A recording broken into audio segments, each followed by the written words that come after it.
E pessoal, aqui é o professor Sérgio de Língua Portuguesa.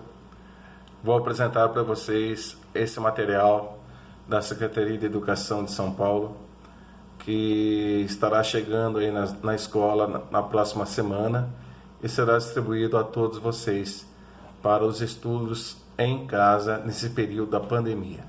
Espero que todos estejam muito bem, se protegendo, preservando as suas vidas. Aqui nós temos o caderno, esse material foi enviado já pelo WhatsApp ontem. Aqui eu tenho ele em PDF e vou transcorrer para vocês as 10 primeiras atividades dele, que vocês deverão responder ou no caderno de anotações ou na própria apostila quando estiver na mão de vocês, tá certo, pessoal? Nós temos o caderno, depois temos aqui, eu estou mexendo aqui com o mouse. Temos aqui, pessoal, um comunicado do governo para vocês, tá certo? Leiam com bastante atenção.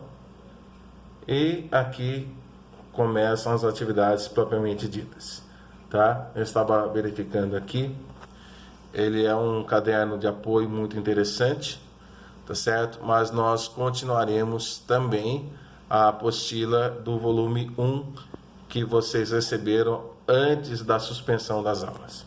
Pessoal, esse material ele tem 35 atividades, mas nesta aula eu vou dar as coordenadas, as explicações das 10 primeiras atividades, ok? Aqui, pessoal, na primeira questão, desde a primeira até quase o final, vai trabalhar bastante com o texto publicitário. O que seria o texto publicitário, né? O texto publicitário é aquele que procura fazer a propaganda de algo, de uma ideia, de um produto, sempre tentando convencer o interlocutor, aquele que está lendo a mensagem, tá? Por exemplo, aqui fala nessa primeira questão: observar as imagens das campanhas publicitárias, descreva brevemente as estratégias usadas pelo publicitário para atingir o público-alvo. Então, verifiquem lá, sejam criteriosos nesta observação, ok? O que nós estamos vendo aí? Estamos vendo 3 vacas, não é? Cada uma delas está com uma palavra escrita num grande cartaz e a mensagem: coma mais frango. Por que será, pessoal, que essas vacas estão ordenando para que nós comamos mais frango e não a própria carne, a carne bovina? Por que será? Então vocês irão descrever. Observem aqui, ó, o verbo coma. Coma está na forma imperativa. É o verbo comer na forma imperativa. Está dando uma ordem para que nós comamos mais carne de frango. Então vocês irão descrever exatamente o que vocês estão vendo aqui, a imagem como ela se apresenta, tá? Aqui é a mesma coisa, uma outra imagem muito bacana, também está anunciando aí shampoo da marca Seda, shampoo, condicionador, enfim. Observem lá os elementos presentes, descrevam quais são esses elementos, o porquê que eles estão ali, qual que é a relação da presença desses leões, ok? O que tem a ver aí, pessoal, com esse shampoo? Será que esse shampoo ele é bom tanto para homem quanto para animais? Então veja só a estratégia que o publicitário está utilizando. Depois nós temos aqui, olha lá, o Senhor dos Pastéis, né? O que nós estamos vendo aí? Ó, aí já dou uma dica para vocês, hein? É uma paródia, não é? Paródia de quem? o que está sendo parodiado aí? Você vai descrever, então, o que vocês estão vendo aí nessa imagem. Aí segue. Olha lá. Batatas do Caribe. Mesma coisa. Vai descrever o que vocês estão vendo. Olha a outra, que interessante. Então, nós temos bastante imagens aqui. Ok? Olha lá, pessoal, na questão 2. A seguir, você vai encontrar algumas reproduções de cartazes e filmes retirados do site.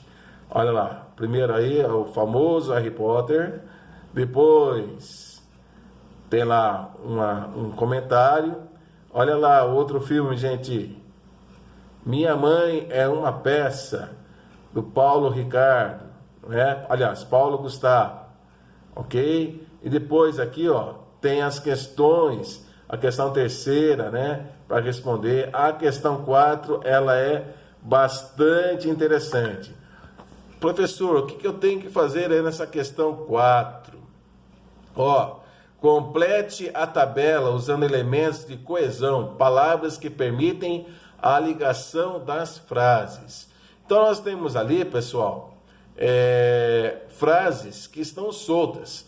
Eu vou precisar colocar palavrinhas que liguem uma frase à outra. Por exemplo, quero ir ao cinema, mas não tenho dinheiro. Então, vou colocar ali a palavra mas. Observem que não tenho mas, né? Quero ir ao cinema, não tenho dinheiro. Então, a palavrinha que você colocar ali, ela vai estabelecer uma ligação entre as frases.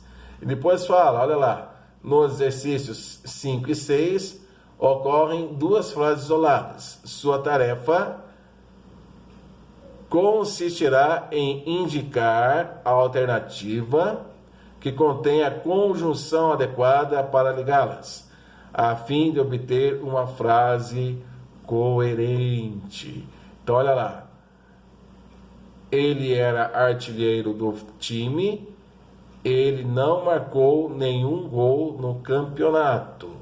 Então, veja só, qual é a palavrinha que você vai escolher? Assinala a palavrinha aí, né, nessa questão 5, e até pode marcar essa palavra em cima da frase que está aí na questão, tá ok? Você vai assinalar o portanto, o pois, o já que ou o porém. Verifica aí, a mesma coisa a questão número 6, beleza? Depois, aqui nós temos uma questãozinha adaptada da prova do Enem. Observem lá, o emprego de recursos verbais e não verbais nesse gênero textual adota como uma das estratégias persuasivas. Ora, professor, o que é estratégia persuasiva? Agora eu quero ver, hein? Gente, estratégia persuasiva é aquela estratégia que busca convencer o leitor de qualquer forma, ok? A pessoa que escreve o texto, ela tenta convencer, ela vai tentar, então, de todas as maneiras, convencer aquele que está lendo aquele texto. Aquela pessoa que lê o texto vai dar a razão, então, à outra que escreveu. Então, veja só, nós temos um texto aí, né? Um texto que tem imagens, que tem frases, mensagens, enfim.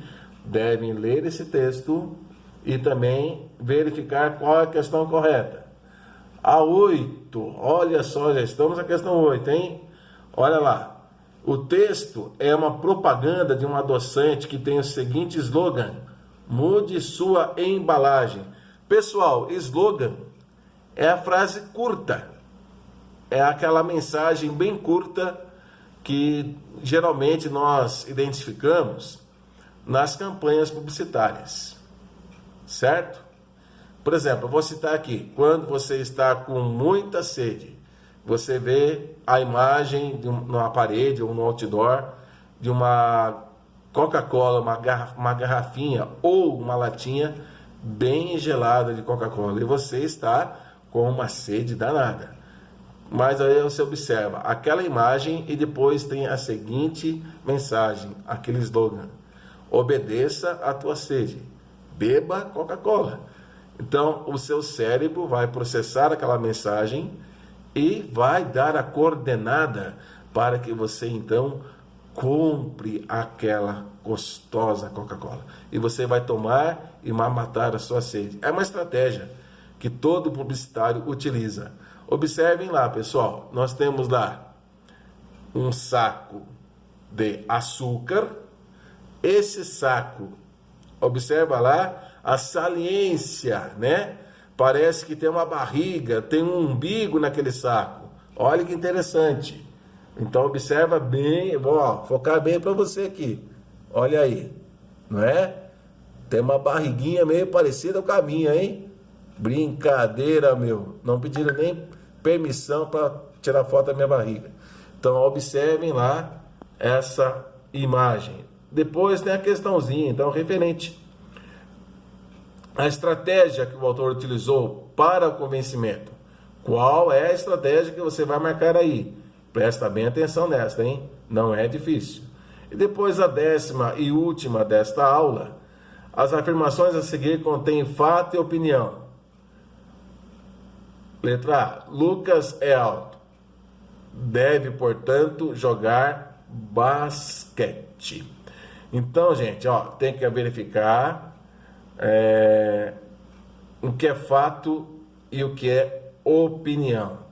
Fato é aquilo que realmente acontece, não é isso? Então, ó, você vai colocar ali, dividir então as frases, as estruturas, naquilo que é fato e naquilo que é opinião. Fato é aquilo que é algo verídico, aquilo que realmente acontece ou aconteceu. A opinião é um ponto de vista, tá certo? Então veja só, quando fala então, Lucas é alto, deve, portanto, jogar basquete. Nós temos lá, a questão da altura do Lucas é o fato, é aquilo que eu sei que é verdade, que é comprovado, né? E por ele ser alto, qual a opinião que eu tenho a respeito disso? Ele deve então jogar basquete. Eu desconheço o jogador de basquete que seja pequenininho, assim como é o professor Sérgio, não é? Não poderia ser um jogador de basquete, infelizmente, ok? Então toda pessoa alta tem esse talento natural, né, para jogar basquete, para praticar esse importante esporte. Pessoal, então aí vocês vão colocar, dividir certinho então, aquilo que é fato e aquilo que é opinião, ok? Fato é uma coisa, aquilo que é verídico, que eu posso comprovar, que eu posso constatar. E opinião é um ponto de vista, ok? Aquilo que eu penso a respeito, ou seja, aquilo que eu deduzo. Tudo bem, pessoal? Então, por hora, são essas 10 atividades. Aos poucos, vamos fazendo, desenvolvendo as outras partes. Façam essas atividades para a próxima quinta-feira. Por favor, tirem uma foto do caderno ou da apostila, se vocês já estiverem com ela, mas mandem, por favor, a foto das respostas, porque eu vou anotar quem está fazendo, para que depois nós possamos fechar as notas referentes ao primeiro bimestre. Certamente haverá também uma provinha, um teste aí, para que nós possamos concluir, né, com sucesso o primeiro bimestre. Tá ok, pessoal? Em outro momento, estarei fazendo um vídeo, uma aula de orientações e estudos. Aguardem, por favor. Forte abraço a todos. Deus os abençoe. Até a próxima, se Deus quiser.